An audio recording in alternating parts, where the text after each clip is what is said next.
The systems that got you to 50 clients will not get you to 150. I want to say that again because I think it's one of those things that sounds obvious when you hear it, but most coaches don't actually realize it until they're already feeling that pressure. The systems that got you to 50 clients will not get you to 150.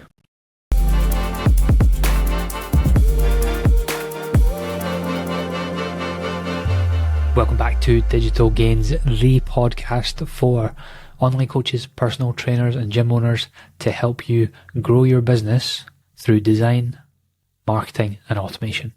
In today's episode, I'm going to be speaking to a specific type of coach, not someone just starting out, not someone still trying to land their first 2 clients. I'm talking to the coach who's already built something, the coach that's got a strong client base already, and you've got a reputation, and clients tell all their friends and all family about you, and you've been doing this long enough to know what you're doing from a coaching perspective, but also you know what it takes to run a business and market it as well. So the question is whether the business behind what you already do is built to handle that next level. Like, can you actually ask yourself that? Can your business take you to the next level? Because at that level you're about to step into, that's where it gets interesting, and that's what we're going to get into right now. Let me take you back to when it felt easy. For most coaches, the early stage of the business is actually pretty simple. You get your first few clients through, and it's usually like people you know, right? Or it's through word of mouth, and you deliver really, really well. You get amazing transformations for your clients, and those clients then refer you to others, and the business grows. And most importantly, you start to build up trust and reputation. At that stage, the back end of the business is basically just you. You manage your diary, you onboard clients the way that works for you at that time. You follow up on any leads that are coming in yourself, and you deliver everything personally. And because it's just you, none of that needs to be written down or systemized. It just lives in your head, and that's totally fine. That works.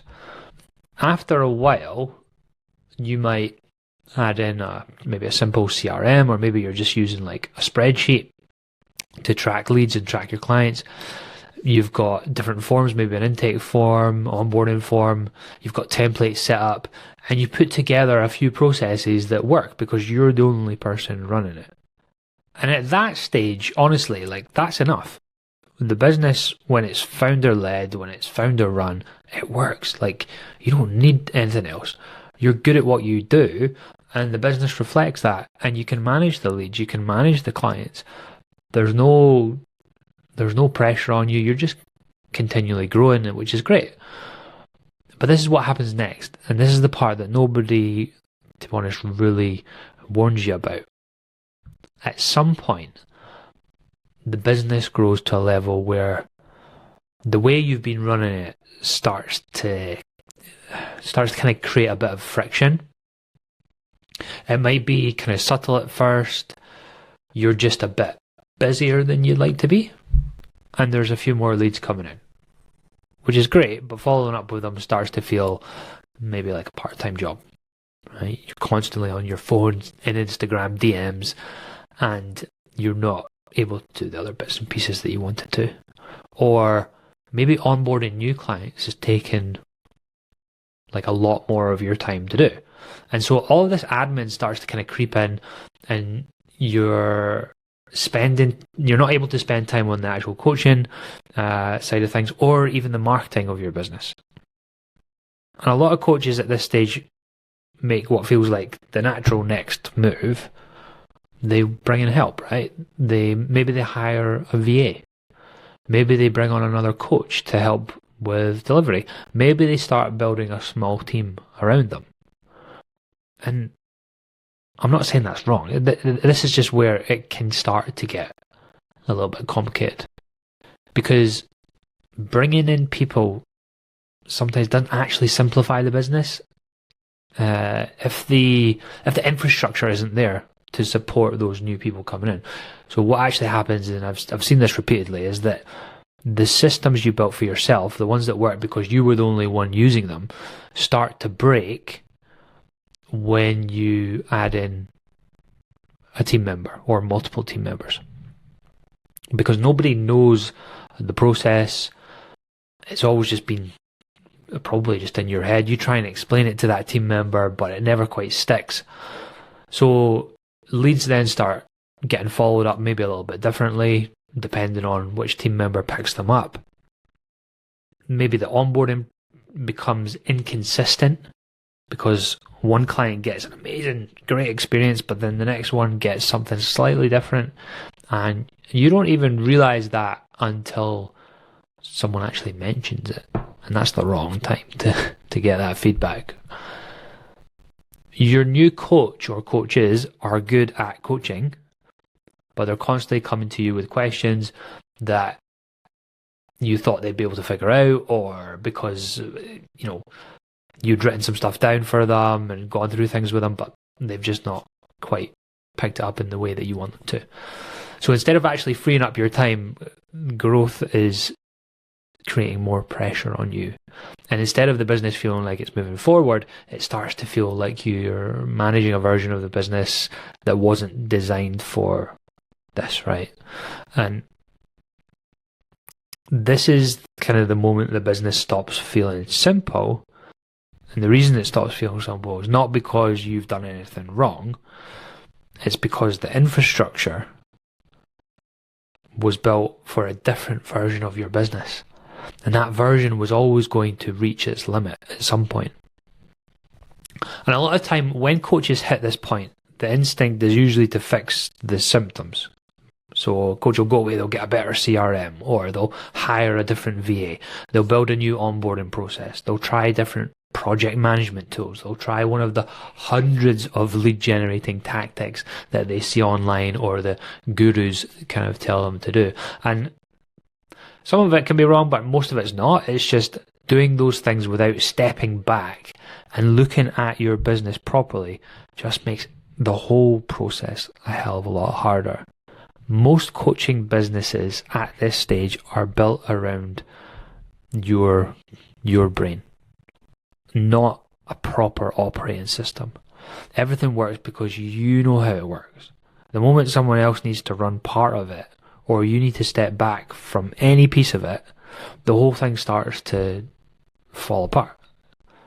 Because it was never designed to run without you at the center of it. And here's what that means in practice. It means you can't actually take a week off without something getting dropped. It means hiring doesn't create leverage, it creates more management. It means that as the business grows, rather than getting your time back, you're getting more tied to the day-to-day workings, dealing with other coaches and their issues and problems.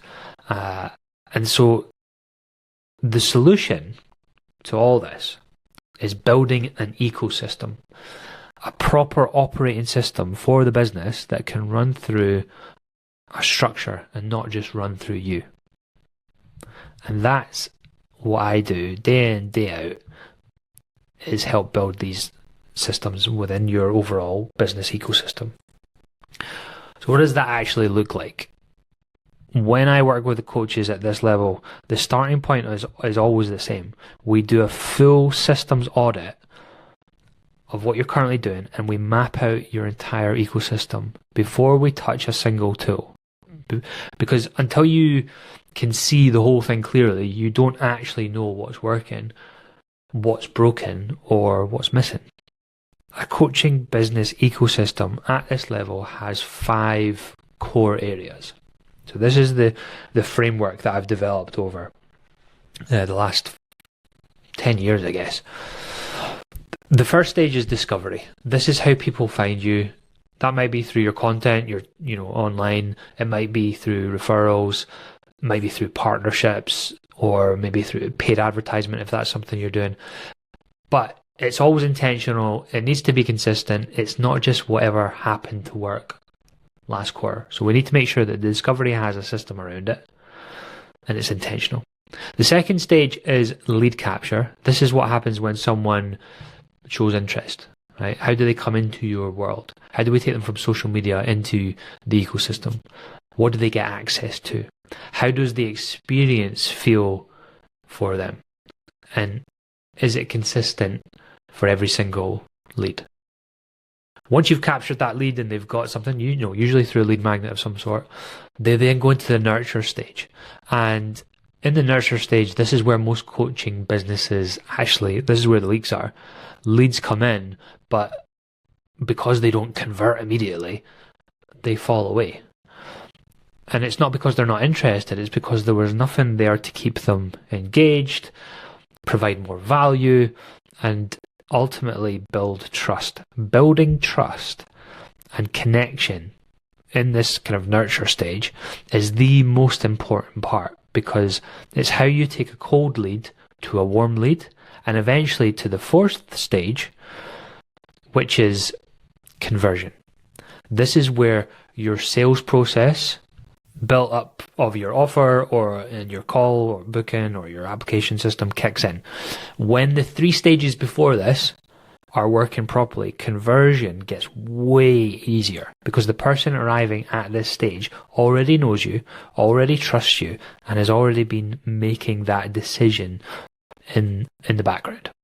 So they go through that sales process in the 5th. Once they become a client, the 5th is client experience. This is this is your bread and butter. This is what happens after someone becomes a client. It consists of the onboarding processes, but most importantly, delivery, providing a good service, providing amazing communication, and ultimately leading to those amazing results that you have produced over the years. This is the part that drives those referrals, drives retention, and ultimately reputation. And it's the part that most commonly breaks when a team gets involved. Because when the team gets involved, there's no consistent process. When all 5 of those areas are mapped out and connected and are running within that clear kind of ecosystem, the business stops depending on you, and that kind of shifts things, and that's how you ultimately grow.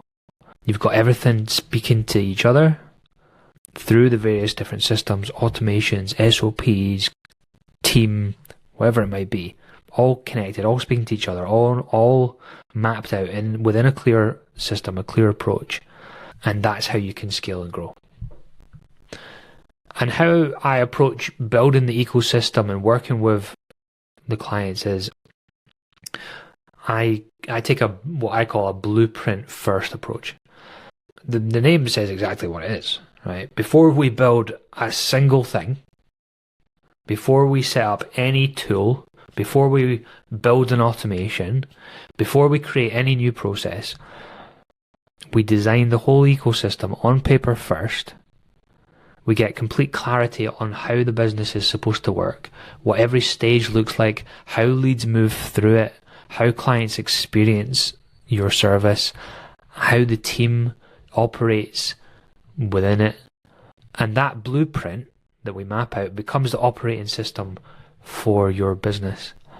It's the thing that means a new team member can come in and understand exactly how things work without needing to extract that knowledge from your head. It's the thing that means onboarding is consistent every single time.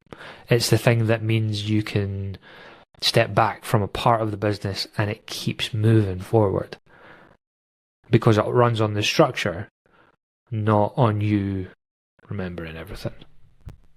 So we audit the business, we create the strategy first, the blueprint second, and then the systems and the tools and the automations, we go and build that to bring that ecosystem to life. I'd like to tell you a story about a coach that I've worked with recently, over the last few years. So hopefully me kind of explaining this through their kind of the process that I went through with them will kind of help explain the concept a bit better. So this coach has a fantastic business. She's got probably 120 plus clients in the business at the moment. She's got a team of 5 coaches. She's got a VA, and she has other people helping her with sales calls. And so she's gotten to the point where she's able to step out of the coaching role. She no longer coaches clients, and she's kind of moved into this kind of maybe a CEO role or kind of business builder role. She does a lot of the sales calls, but she does all of the marketing. She's the face of the business, and it's running very, very well now.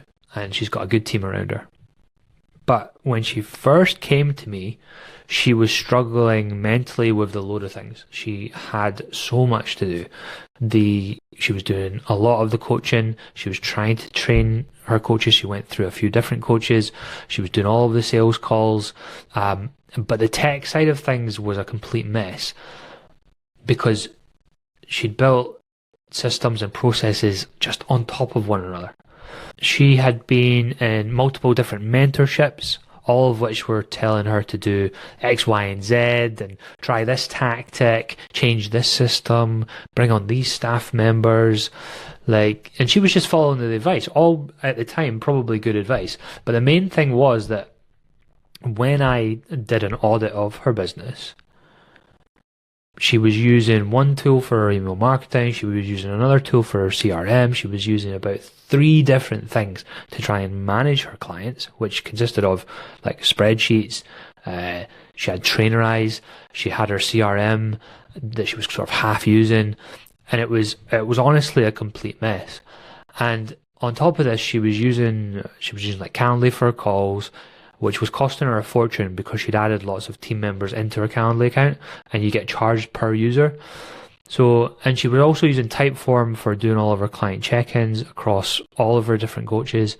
And when she looked at the business, she had no idea where clients were at. There was no clear process for her to track what stage a client was in. She had no idea which ones were needing extra support. And managing her team was taking up most of her week, like all of her time. She was constantly on call. She was constantly communicating with her coaches to try and make sure that things were running as she wanted them to. And she was trying to make sure that her clients were just being taken care of, in amongst doing all of the other stuff that she had to do. So what we did was I sat down with her and did a full systems audit of every single part of her business across those 5 key areas: discovery, lead capture, nurture, conversion, and the client experience. Those kind of 5 areas I went over earlier. And going through this process allowed us to highlight various different issues and holes within the system. And then what I was able to do was create a new ecosystem for her. It was all mapped out in a blueprint. And when I say blueprint, it was all mapped out online using a Miro board, every single system that she had currently been doing, but also mapped out to what the ideal systems were going to be. And I'm not just talking about automations here. I'm talking all of the different processes, tasks that she was performing within the business on that board. Right, so we could see everything that was happening and what she was having to do manually or that was already automated. She could see what the team were doing or were supposed to be doing. And so this was all mapped out, and then we were able to go in and refine it and fix it. We had a game plan to move forward with.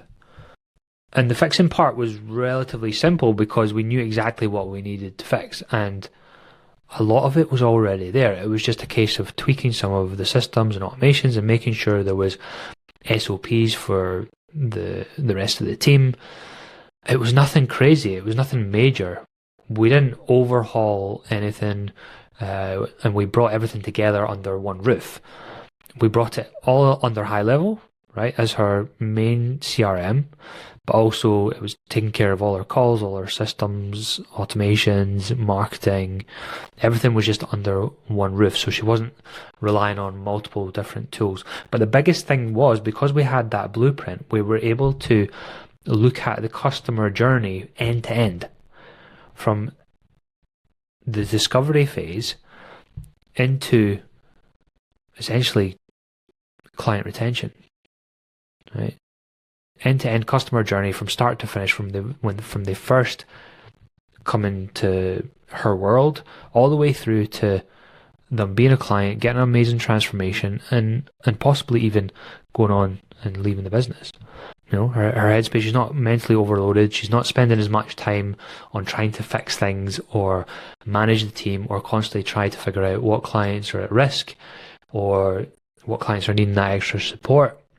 She's able to see things at a glance.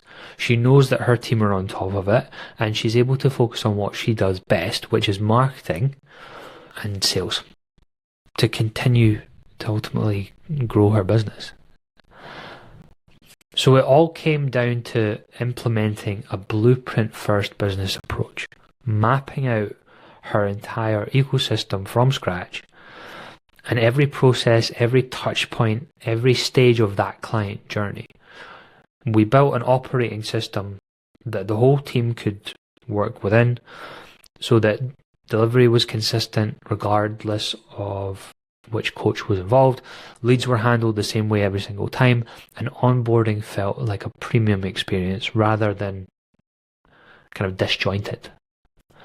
So if you're listening to this and it's what I'm saying kind of feels familiar, you're in that stage where you've got a good business but things are a bit messy and you're wanting to get to that next level, then drop me a message. We can have a conversation about what this might actually look like for you and your business, and go from there. But hopefully you've taken something away from this, and at the very least, if you don't get in touch with me, that's absolutely fine, but at the very least, look at your business. Take a 30,000 foot view of your business and map out the customer journey. Look at your ecosystem, and if you don't have those 5 parts within your ecosystem all working together, you need to figure out why. And you need to take a blueprint first approach. You need to map it out. You need to get it on paper. You need to jump into something like Miro and just start to piece everything together so that you've got a clear plan of action that you can then move forward with.